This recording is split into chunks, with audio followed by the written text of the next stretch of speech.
చైతన్ పట్టుకుందా? వద్దు వద్దు, నోట్లో పెట్టుకుంటా కిందికి జరిపితే. అది చూడు ఇప్పుడు ఎట్లా తంతుంది చూడు.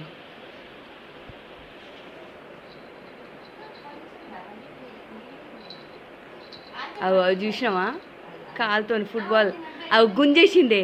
నువ్వు ఇంకా కిందికి అన్న పీకి పెడుతుంది అది. ఆహా బెలూన్ మరి చేతులకి గ్రిప్ సరిగ్గా రాలే కానీ ఇప్పుడు స్మార్ట్ స్వేచ్ఛ. అవో ఫుట్బాలర్ అవుతావా స్వేచ్ఛ నువ్వు?